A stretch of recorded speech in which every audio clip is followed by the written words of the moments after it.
Comprendre les mécanismes de la vision donne une force. La force de distinguer un objectif d'une direction. La force de reconnaître les influences, que nos influences façonnent nos désirs. La force de maintenir un horizon lorsque les résultats tardent à être observables. La force aussi de pouvoir aider un collectif à imaginer une réalité autre. Et c'est ça même le leadership. Mais toute forme de force, toute force transforme aussi celui qui l'exerce. C'est ainsi que le leader peut utiliser ce qu'il comprend pour éclairer, pour responsabiliser ou construire.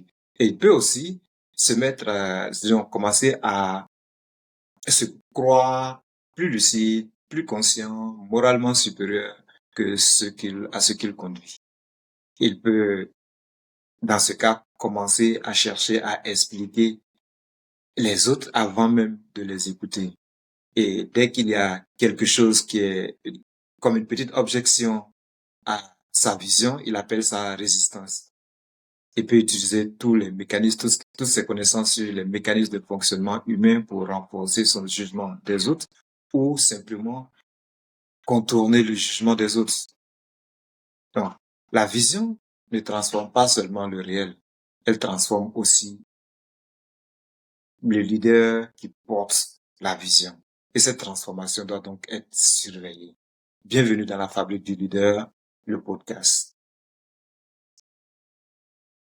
Dans les deux épisodes précédents, nous avons examiné les conditions de construction d'une vision. Nous avons défini la vision comme étant une direction vers un horizon qui naît d'un désir ardent, d'un état de conscience différent. Nous avons ensuite interrogé la qualité du regard à partir duquel cette vision se forme, c'est-à-dire nos filtres, nos motivations, les influences auxquelles nous sommes exposés, les faits que nous retenons, les informations que nous préférons parfois ne pas savoir. À ce stade, le leader possède une connaissance plus structurée de la vision. Il sait davantage comment un désir se forme, il sait comment une direction se mobilise, il sait comment une représentation de l'avenir peut modifier les décisions du présent. Il sait comment un état de conscience individuel peut organiser progressivement un collectif vers quelque chose qui dépasse ce que la plupart des gens voyaient au moment de départ. Donc, cette connaissance lui donne une puissance. Le leader a une puissance d'orientation. Et lorsque nous commençons à identifier certains mécanismes humains, nous commençons à pouvoir les reconnaître. Une tentation apparaît rapidement. Nous voyons les peurs des autres. Nous voyons leurs contradictions. Nous voyons leurs besoins de reconnaissance. Nous voyons des éléments en eux dont eux-mêmes ne sont parfois pas très conscients. Les besoins d'approbation, les besoins de reconnaissance, des habitudes qui maintiennent un état qu'ils disent vouloir quitter. Donc, nous commençons à reconnaître les écarts entre leurs déclarations et leurs comportements. Et cette compréhension est utile pour un leader, bien sûr. Mais elle peut aussi produire une illusion de supériorité. Et c'est là que l'éthique du leader le cadre. La connaissance ne place pas le leader moralement au-dessus des autres. Ce que ces connaissances font, elles augmentent plutôt sa responsabilité. Parce que la lucidité qu'on acquiert ne nous rend pas supérieurs. Il faut faire attention au risque de passer de je comprends un mécanisme qui agit probablement dans cette situation à je comprends cette personne mieux qu'elle ne se comprend elle-même. Et on peut aussi passer de cette personne ne voit pas encore ce que je vois à cette personne est moins consciente que moi. Donc, c'est une progression silencieuse de passer simplement à je vois plus clairement à je suis davantage plus qualifié à décider à la place de l'autre. Il faut faire attention à cette progression plutôt silencieuse. Elle se présente parfois comme de la bienveillance, de la maturité, comme le devoir de guider ceux qui ne comprennent pas encore. Mais comprendre un mécanisme ne signifie pas comprendre entièrement une personne. Identifier une peur ne permet pas de réduire une personne à cette peur. À cette peur-là, on peut reconnaître une influence et sans être nous-mêmes libérés de cette influence. Il suffit d'écouter les uns et les autres. On comprend facilement que dénoncer quelque chose ne veut pas dire que la personne qui dénonce est entièrement idem. La personne n'est pas libérée de l'influence. Donc, on peut reconnaître des influences sans être nous-mêmes libérés de ces influences-là. On peut voir les contradictions d'un collectif, d'une personne, ce qui ne signifie pas que nous sommes exempts des mêmes contradictions. Donc, avoir une vision ne nous donne pas tous les droits et la capacité de penser seul l'avenir. La connaissance doit produire davantage de responsabilité et non une hauteur symbolique. On n'est pas au-dessus des autres. En fait, ce que cette connaissance nous amène comme responsabilité, c'est qu'elle nous retire les excuses. Plus vous comprenez les mécanismes de la vision, de l'influence, de la transformation, moins vous pouvez prétendre que vous ignorez vos propres paroles, vos propres décisions, vos propres comportements. Vous ne pouvez plus ignorer les conséquences de ce que vous faites. Et il faut donc que le leader sache se surveiller et donc qu'il sache que la vision ne lui donne pas nécessairement, ne lui donne même pas la responsabilité de déjà décider pour les autres et de placer des labels sur les autres. Le leader rencontre des résistances. Ces résistances peuvent venir de la peur, de l'habitude, ça peut venir d'intérêts qui sont menacés, oui. Ça peut venir aussi que l'ancien fonctionnement semble être mieux et d'autres ne parviennent pas aussi à imaginer une réalité différente. Mais on ne peut pas réduire toute objection à une résistance inconsciente. Toute hésitation n'est pas un manque de courage.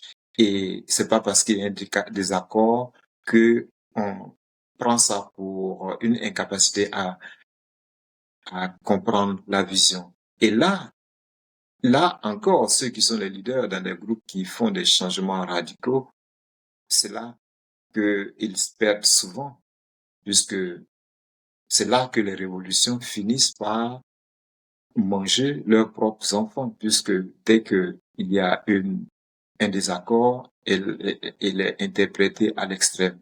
Donc, une objection peut signaler une faiblesse réelle. Ça peut aussi signaler que le leader a sous-estimé un coût ou une conséquence qu'il n'avait pas anticipée. Une incohérence peut apparaître sans être jugée systématiquement. Il faut aussi voir que la stratégie peut servir un avenir qui n'est pas correctement annoncé. La connaissance des mécanismes symboliques, donc, est une puissance que le leader a et qui peut devenir un outil de fermeture. Donc, avant qu'une personne ne termine sa phrase, le leader se dit, je sais déjà ce que tu vas dire. Lorsque tu as peur, ou tu protèges ton confort, ou tu résistes au changement, ou il se dit, tu manques de vision. En fait, il se dit, tu projettes tes blessures. Ces interprétations peuvent être exactes, mais elles ne peuvent pas empêcher d'examiner le contenu du désaccord. Comprendre les causes possibles d'une objection ne dispense jamais de l'écouter. Le leader doit pouvoir se demander, est-ce que ce que je suis en train d'entendre est ce que la personne dit ou je suis simplement en train d'expliquer pourquoi elle le dit? Est-ce que j'examine son argument ou je cherche à neutraliser son jugement en interprétant comme étant un état intérieur? Donc, l'autosurveillance est une qualité que le leader doit acquérir. Mais il ne s'agit pas de d'hésitation permanente. Disons que cette autosurveillance doit être utilisée par le leader pour comprendre que porter une vision implique influencer. Et l'influence doit être responsable. Parce que le leader doit pouvoir choisir ses mots, construire son récit, attirer l'attention sur certaines possibilités, pouvoir relier les événements. Il entretient la confiance quand le collectif n'a pas encore les résultats, parce que donc il agit donc sur les perceptions. C'est une influence qui fait partie inhérente du leadership. Il serait artificiel, voire irresponsable de prétendre qu'un leader ne doit pas chercher à influencer. Il lui faut comprendre les mécanismes en jeu, les mécanismes de perception, d'émotion, de désir, et de pouvoir comprendre et donc contenir sa capacité de manipulation. La frontière n'est pas toujours spectaculaire parce qu'elle apparaît lorsque le leader ne cherche plus seulement à comprendre une direction, mais à réduire la capacité des autres à juger. Il dissimule volontairement les informations importantes, il exploite les peurs, il utilise la culpabilité pour obtenir l'adhésion ou il présente une seule option comme la seule option moralement acceptable. Et là, il est dans la manipulation, il utilise les blessures des autres, il utilise le sentiment d'urgence qui apparaît chez les autres, ou lorsqu'il obtient une adhésion, il la présente comme un choix pleinement autonome. Alors qu'une adhésion veut dire une adhésion, elle ne veut pas dire plus qu'une adhésion. Influencer ne signifie pas manipuler. L'influence doit éclairer le jugement. La manipulation cherche à contourner le jugement. Donc, il y a une différence entre la manipulation et l'influence. Le leader influence. Il éclaire le jugement. Le manipulateur, lui, cherche à contourner le jugement. Donc, l'influence présente donc un horizon et exposer les exigences de cet horizon-là. La manipulation cache les exigences jusqu'à ce que la personne soit déjà engagée avant de se rendre compte que il y a des exigences. L'influence aussi respecte la capacité, donc la possibilité de refus. Et la manipulation transforme tout refus en culpabilité, en honte ou en exclusion. Donc, le principe est d'influencer sans confisquer le jugement de ceux que vous conduisez. C'est là aussi que lorsque vous conduisez des gens, vous comprenez que votre vision ne vous donne pas tous les droits. Plus une vision semble importante, plus le leader est tenté de s'accorder des permissions particulières au nom de la vision. La mission est urgente, le projet est essentiel. La transformation est trop importante pour être ralentie. Les autres ne comprennent pas encore ce qui est en jeu, donc il faut décider rapidement, contourner les règles, supporter provisoirement les incohérences. Parfois, cela peut être utile, mais ce n'est pas inhérent à toutes les visions et tout le temps. Le leader doit pouvoir savoir les arbitrages difficiles, mais pouvoir savoir lorsqu'il est en train de faire simplement de la manipulation. Lorsque le leader commence à penser que la grandeur de l'horizon justifie tous les comportements qu'il aurait condamnés dans un autre contexte, il y a à se poser des questions. Mais lorsque aussi le leader se dispense de répondre à des questions qui sont posées, il y a aussi un autre drapeau rouge là. Parce on ne construit pas durablement la responsabilité en organisant la dépendance. On ne développe pas l'autonomie en supprimant la capacité de jugement. Certains leaders, même très connus, ont utilisé ces moyens-là. C'est-à-dire que, au vu de l'importance de la vision, il se permet toutes les dérives morales, il se permet d'annuler toute opposition, d'annuler tout jugement et toute question qui serait contraire à la vision, au nom de la vision. Mais il y a donc une construction de dépendance, il n'y a pas d'autonomie au niveau des gens qu'il conduit. Il n'y a pas de confiance construite parce que c'est l'exploitation de la peur. Il n'y a pas de dignité qui est construite dans ces conditions-là. Parce que la dignité humaine ne peut pas être préservée lorsque nous utilisons les personnes comme simplement des instruments pour arriver à l'objectif suivi, donc aller à la vision. Le leader peut prendre des décisions difficiles. Il peut imposer des limites, refuser une proposition, écarter une personne d'une responsabilité. C'est ce qu'il y a de leadership. Il peut agir comme l'avis d'une partie ou même de tout le groupe. Mais le respect de la dignité ne doit pas être négociable. Parce que cela ne signifie pas une absence d'autorité ou de décision. Il signifie que la personne ne cesse pas d'être considérée comme un être humain simplement parce qu'elle résiste, parce qu'elle refuse ou devient moins utile au projet.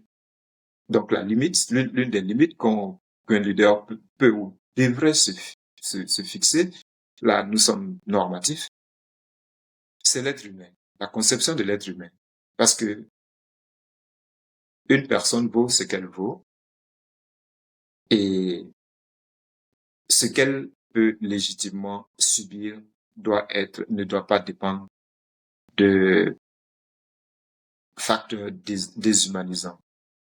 Et le sacrifice des personnes au nom de la vision, au nom, et le sacrifice de la dignité humaine reste une limite éthique que le leader doit avoir. Parce que la dignité d'une personne ne devrait pas dépendre de sa contribution au groupe, ne devrait pas dépendre de son adhésion à la vision ou même de son utilité pour l'organisation. Elle ne dépend pas de sa capacité à produire le résultat qu'on attend de la personne.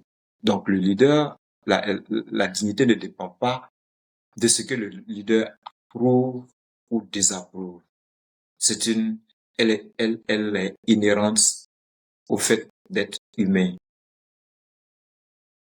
Certaines stratégies restent ouvertes donc à la discussion avec les limites, mais la limite de la dignité humaine est une limite qui n'est pas soumise à discussion. Elle n'est pas soumise à discussion parce que on doit la considérer comme acquise pour tout le monde. On peut empêcher la capacité de nuisance d'une personne, mais le respect de sa dignité reste. Dans le fond, la dignité n'est pas une récompense aux personnes qui pensent correctement, aux personnes qui contribuent à l'organisation ou à la cause. La dignité est pour tout le monde. Certaines stratégies doivent rester ouvertes à la discussion, bien sûr, mais pas la dignité. La dignité n'est pas ouverte à la discussion. Les objectifs doivent être modifiés si possible, si nécessaire. Les interprétations doivent pouvoir être contestées, mais la dignité est une limite que le leader doit savoir. Parce que ce que nous sommes en train de donner, ce que je suis en train de donner, sont des éléments qui donnent beaucoup de puissance au leader, de puissance manipulatrice. Et il doit pouvoir comprendre, donc, c'est la puissance de ce qu'il a. Et dans l'utilisation de cette puissance, il doit fixer une limite. C'est la dignité humaine. Donc, le leader ne se contente pas de se demander quelle est la stratégie qui fonctionne ou est-ce que cette stratégie fonctionne. Il se demande que fait cette stratégie aux personnes, quelles relations au pouvoir installe-t-elle, quelle dépendance installe-t-elle, cette stratégie, quelle place laisse-t-elle à la responsabilité, au jugement, à la dignité. Donc, dans le système que nous sommes en train de construire, quelle est la place de l'humain? Donc, la vision doit se nourrir de questionnements aussi.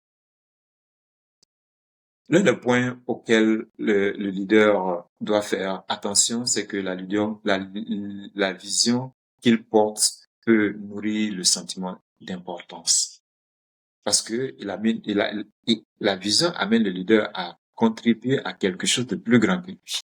Et ce sentiment peut apparaître de façon subtile. Il peut nourrir une forme d'importance personnelle. Le leader ne se considère plus seulement comme responsable de la direction, il commence à se vivre comme indispensable à cette direction. Sans lui, la flamme s'éteindrait. Sans lui, les autres se disperseraient. Sans lui, la transformation ne pourrait pas avoir lieu. Peut-être joue-t-il effectivement un rôle déterminant, mais le sentiment d'être indispensable peut progressivement modifier sa relation aux autres. Et là, il le rend devenir incapable de déléguer, incapable d'écouter les oppositions, incapable même d'admettre qu'une autre personne puisse porter la vision différemment. Et il commence là à confondre la protection de la vision et la protection de sa place. Et là, l'autosurveillance consiste à se dire, est-ce que je porte encore la vision ou la vision sert désormais à mon besoin d'importance? Est-ce que je protège la vision ou je protège la centralité de mon rôle? Là, ça devient... Ces questions sont absolument importantes. Est-ce que je crée une dépendance à ma présence ou le porteur de la flamme que je suis devient la flamme? Et c'est là que nous devons surveiller ce que la vision produit dans le caractère dans notre propre caractère. Parce que nous surveillons généralement l'écart entre la vision et les résultats. Est-ce que les objectifs sont atteints? Est-ce que les indicateurs progressent? L'organisation avance-t-il? Est-ce que le collectif est en train de changer? Mais le leader doit surveiller un autre écart, qui est un écart interne, qui est entre la personne qu'il voulait devenir et la personne que l'exercice de la vision est en train de produire. Elle peut développer de la responsabilité, mais aussi elle peut développer de l'arrogance. On peut avoir une croissance de la liberté intérieure, comme aussi on devient victime de l'admiration. Parce que lorsque nous portons la vision, nous faisons des choses qui impactent et on commence à avoir de l'admiration et il y a le risque que nous devenions dépendants de cette admiration-là. Le leader pensait servir la vision. Maintenant, il est en train de servir la vision qu'il porte et en train de servir son besoin de contrôle et réduire l'autonomie des autres. Il devient dépendant donc de cette validation-là. Et pendant qu'il voulait construire une organisation responsable, maintenant, il est en train de justifier les compromis que lui-même avait refusés. Mais donc là, il y a à comprendre que le succès ne garantit pas que le leader reste à niveau. Bien sûr que l'échec non plus ne produit pas automatiquement de l'humilité. La manière dont la personne interprète les événements peut renforcer aussi bien sa lucidité que son aveuglement. Donc le leader doit s'examiner régulièrement et voir que ce que la poursuite de la vision fait à son caractère, pas une autosuspicion permanente, mais d'autorégulation. Je vais vous donner des questions d'autosurveillance où, en tant que leader, vous arrivez à pouvoir savoir si, par exemple, est-ce que ma vision m'aide à servir ou elle nourrit mon sentiment d'importance? Est-ce que j'écoute encore les objections ou je les explique avant même de les entendre? Est-ce que je cherche simplement l'adhésion des autres ou je veux l'abandon de leur jugement, qu'ils abandonnent leur jugement? Est-ce que j'utilise ma compréhension des hommes pour les responsabiliser ou pour mieux les contrôler? Ce sont là des questions qu'on se pose et bien d'autres questions qu'on peut se poser pour savoir ce que l'admiration que nous recevons, les résultats que nous arrivons à produire, ce que nous arrivons à faire aux autres, quel est le retour de ça sur nous? Est-ce que je me donne des permissions que je n'aurais pas données à un autre leader? Une type de question. Je pense également à est-ce que la grandeur de la vision devient une justification automatique de tout ce que je fais? Est-ce que je protège la vision ou je protège ma place? Encore très important, c'est de savoir si qu'est-ce que la connaissance que j'ai des autres arrive maintenant à produire dans mon propre caractère. Mais rassurez-vous, la surveillance intérieure, c'est une autorégulation, ce n'est pas une hésitation permanente. Parce qu'il faut éviter l'autre dérive qui devient une hésitation devant toutes les décisions que nous avons prises, que nous avons à prendre. Le leader qui est incapable d'assumer son autorité n'est pas plus éthique que le leader qui assume sans état d'âme.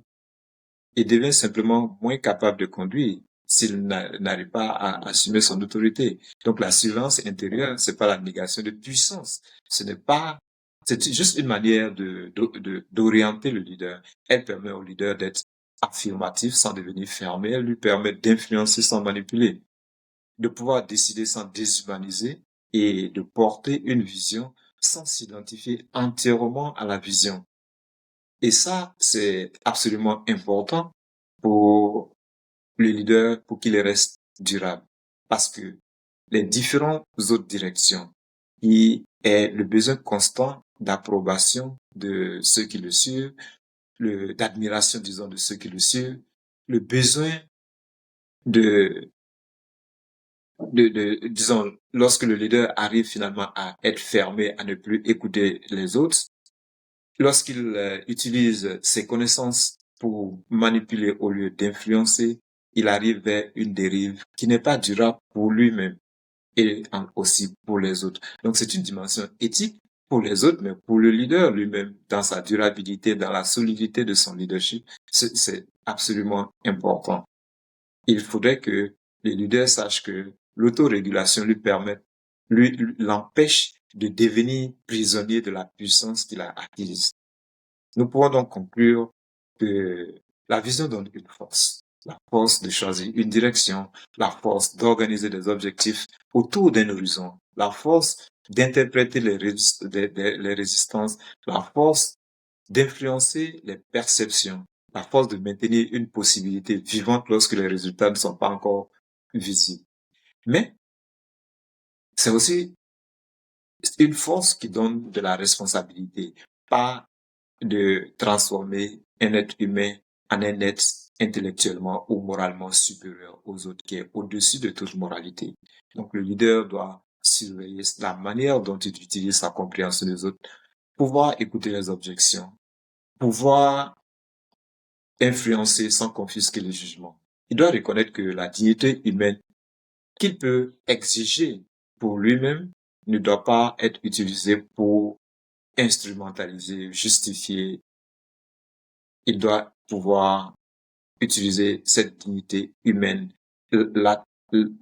l'accepter pour les autres personnes, pas comme de la tolérance ou de la récompense, mais comme un droit pour ces personnes-là. Ce qui ne veut pas dire que le leader ne décide pas dans les situations difficiles. Cela veut dire qu'il se pose la question des effets de ce que sa vision du monde apporte à ce monde-là. Le podcast est plus sur la construction, donc la compréhension de l'architecture et la liberté de choix. Ici, il y a un choix volontaire d'être normatif et d'aller dans une dimension plus éthique, parce que la puissance que le leader acquiert par la connaissance des autres peut être absolument dangereuse, non seulement pour les autres, mais aussi pour lui. La force de la vision ne doit pas être seulement dirigée vers le monde, mais vers soi-même. Nous arrivons donc à la fin de cet épisode 8 de La Fabrique du Leader, le podcast. Rendez-vous à l'épisode 9. Merci.